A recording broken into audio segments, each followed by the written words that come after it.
नमस्कार, श्रीमती मोहरी देवी तापड़िया कन्या महाविद्यालय के यूट्यूब चैनल में आपका हार्दिक स्वागत है। मेरा नाम जितेंद्र प्रजापत और आज हम पढ़ाई करेंगे कि किस प्रकार से हम सी लैंग्वेज के अंदर इनपुट और आउटपुट्स का यूज लेते हैं।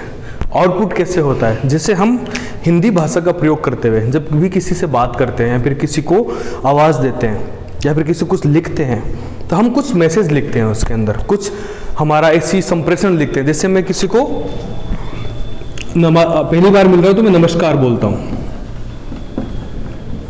ये नमस्कार बोलने का एक तरीका है, कुछ शब्दों से मिलके बनी हुई यह चीज है।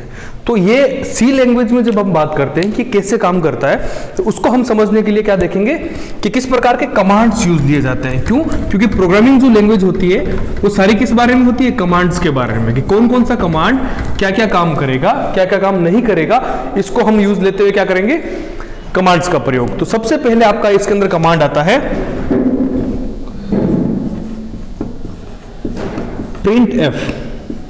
ये जो है कमांड, इसका यूज लेते हुए हम क्या करते हैं, किसी भी अपने आउटपुट को प्रिंट करवाते हैं। क्या करवाते हैं? प्रिंट। प्रिंट कैसे करवाते हैं? जैसे मैं कहूं यहां पर प्रिंट एफ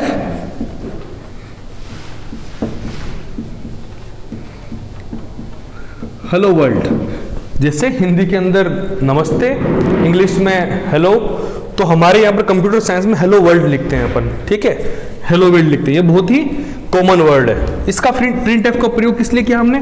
ताकि हम जो अपना ये वाला जो आउटपुट है वो यूजर को अपनी स्क्रीन पर दिखा सकें। जैसे हम इस प्रोग्राम को रन करेंगे तो ये वाला जो भी मैसेज होगा ना वो यूजर को उसकी स्क्रीन पर दिखेगा। अब ये सोचो कि हमने यहां पर ये डिफाइन नहीं किया कि प्रिंट एफ कैसे काम करेगा, क्या काम करेगा। इसका मतलब ये कहीं ना कहीं पहले से डिफाइंड होगा। तो जब भी हम कोई प्रोग्राम शुरू करते हैं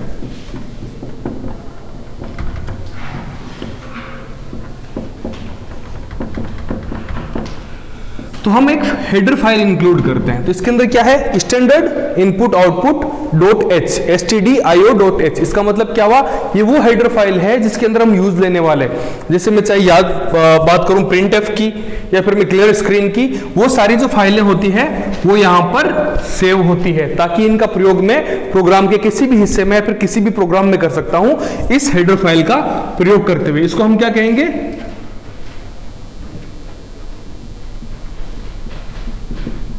हेडर फाइल। हेडर फाइल कहां होती है?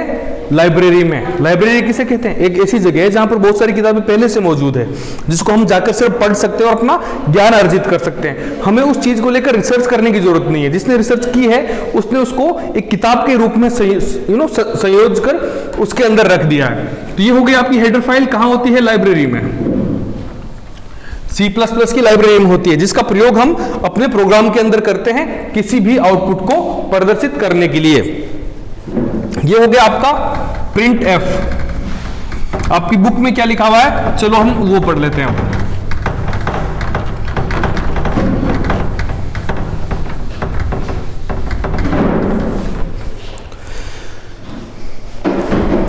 इसमें क्या लिखा हुआ है कि आउटपुट लेने के लिए हम बहुत टाइप के फंक्शन को प्रयोग कर सकते हैं। इनके अंदर अधिक काम किया जाने वाला फंक्शन जो है वो है आपका प्रिंट एफ। प्रिंट एफ का प्रयोग करते हुए हम आउटपुट प्रदर्शित करते हैं।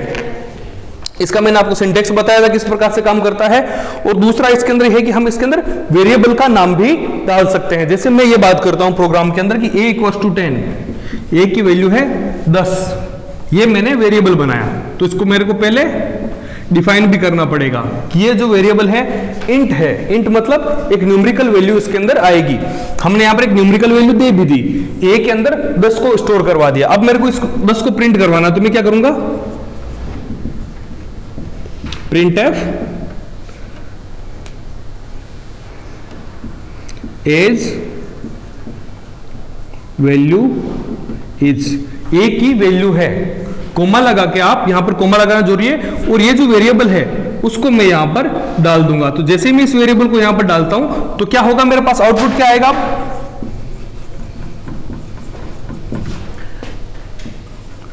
As value is 10। क्यों? क्योंकि अब मैं यहां पर इस वेरिएबल की वैल्यू को बता रहा हूं, ना कि किसी शब्द को। अगर मुझे इसको शब्द के रूप में डिफाइन करना था तो मैं इसको डबल कोटेशन मार्क के अंदर ले रहा था। जब मैं किसी भी शब्दों को या फिर किसी भी लाइन को अगर मैं डबल कोटेशन मार्क के अंदर लेता हूं, इसका मतलब यह है कि वो कोई आउटपुट है, वो एक सीधी लाइन है, उसका कोई रेफरेंस नहीं है। जब मैं इसको सिंपल एज ए वेरिएबल लिखता हूं, इसका मतलब है कि मैं इसका रेफरेंस लिख रहा हूं। जब भी मैंने ए लिख दिया तो मेमोरी के अंदर जाएगा, चेक करेगा कि ए के पास कितनी वैल्यू स्टोर है, और वो जैसे यहां पर 10 स्टोर है तो 10 को यहां पर रिप्रेजेंट करेगा। ये था आपका आउटपुट का एक साधन, जिसका एग्जाम्पल लेके हमने देख लिया। उसके बाद आपकी बुक के अंदर 2-4 एग्जांपल्स दिए हुए हैं। जैसे आपकी प्रैक्टिकल्स की क्लास शुरू होगी, मैं आपको वो भी बता दूंगा कि किस प्रकार से हम इनको प्रैक्टिकली यूज लेंगे। उसके बाद हम बात करते हैं स्कैन एफ की। जैसे प्रिंट एफ था, प्रिंट का मतलब क्या हुआ, प्रिंट करवाने के लिए। सोच के देखो कि प्रिंटर के जो 2 फंक्शन होते हैं, एक जो प्रिंटर होता है उसके अंदर 2 फंक्शन होते हैं। एक वो प्रिंट करवाता है, मतलब जो भी आपने इसके अंदर रखा उसको प्रिंट करके एक कागज पर लिख के दे देगा। और दूसरा क्या होता है, स्कैन करवाना। एक कोई कागज आपके पास है, उसको अगर आप स्कैन करवाते हो, उसका मतलब उस कागज का जो भी डॉक्यूमेंट है उसको आप अपने प्रोग्राम के अंदर ले लेते हो, अपने सिस्टम के अंदर ले लेते हो, तो उसको हम क्या कहते हैं, स्कैन। तो उसी की जगह पर हमने जो कमांड्स भी बनाए अपने सी के, वो भी प्रिंट एफ और स्कैन एफ बनाए। स्कैन एफ का मतलब क्या हुआ, जैसे आपने फर्स्ट ईयर में पढ़ा होगा, स्कैनर का यूज कब लिया जाता है, एज इनपुट डिवाइस लिया जाता है, जिसके अंदर आप इनपुट लेते हो उस पर्टिकुलर चीज को जिसको मशीन के द्वारा स्कैन किया जाता है। तो स्कैन का मतलब इनपुट। तो जब भी हमें इनपुट लेना होगा अपने प्रोग्राम के अंदर, हम स्कैन एफ का प्रयोग करेंगे। इसका प्रयोग कैसे किया जाता है, इसके कुछ सिंटेक्स है, नियम है, वो आप ध्यान में रखेंगे।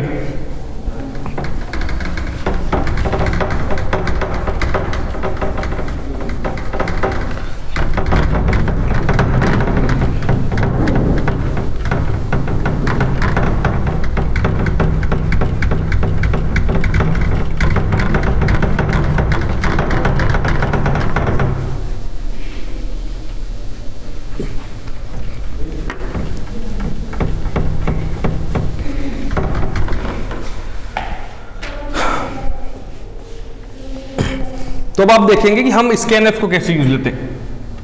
स्कैन एफ परसेंटेज डी, जब मुझे किसी न्यूमेरिकल वैल्यू को इसके अंदर यहां पर लेना हो तो मैं क्या करूंगा, परसेंटेज डी लगाऊंगा।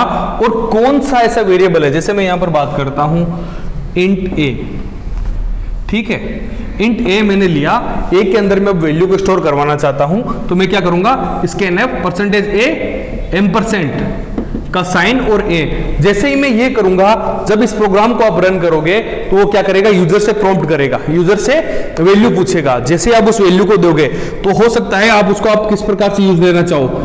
जैसे मैं यहां पर एक सिंपल काम करता हूं कि उस वैल्यू जो उसने ली है इसको मैं यहां पर शो करवाना चाहता हूं, तो मैंने क्या किया, प्रिंट एफ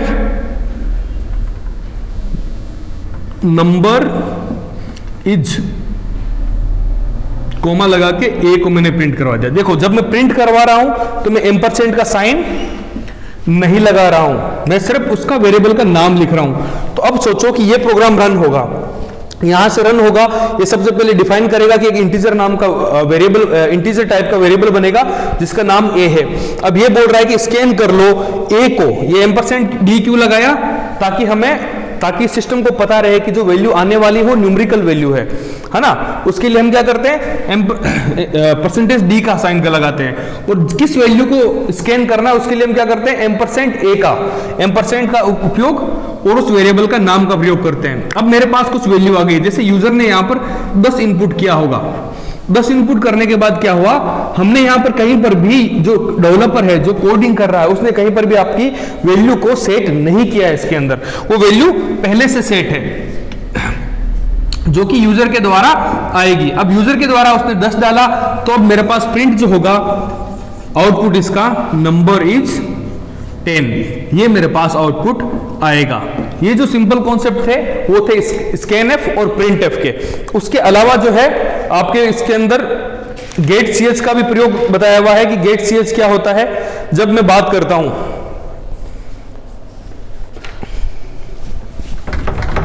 किसी कैरेक्टर को इनपुट लेने के लिए, तो मैं क्या करता हूं, गेट सीएच का प्रयोग करता हूं, GET CH।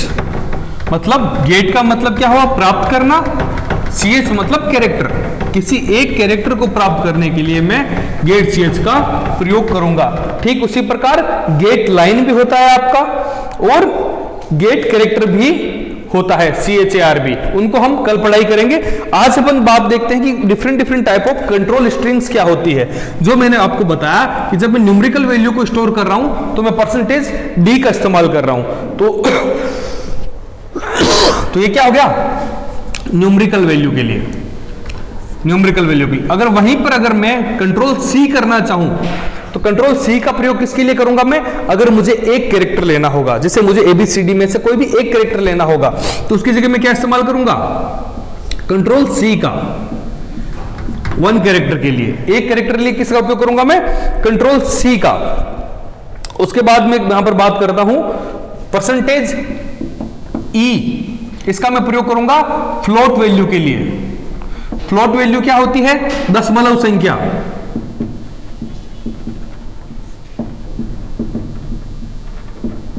दशमलव संख्या को हम क्या कहते हैं, फ्लोट वैल्यू। जब फ्लोट वैल्यू को मेरे को यूजर से लेना होगा तो मैं परसेंटेज E का इस्तेमाल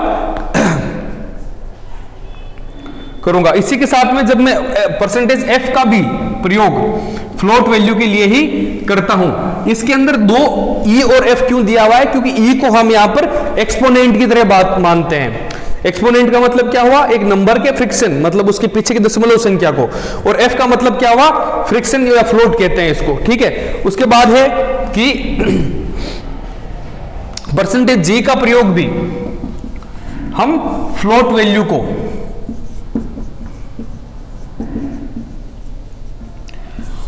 निकालने के लिए करते हैं, क्योंकि मेजेंटा का जो प्रयोग होता है उसकी जगह पर प्रयोग किया जाता है। उसके बाद में बात करता हूं परसेंटेज I, यहां पर आप डेसिमल संख्या जो होती है उसका प्रयोग, उसको इनपुट लेने के लिए प्रयोग करते हो।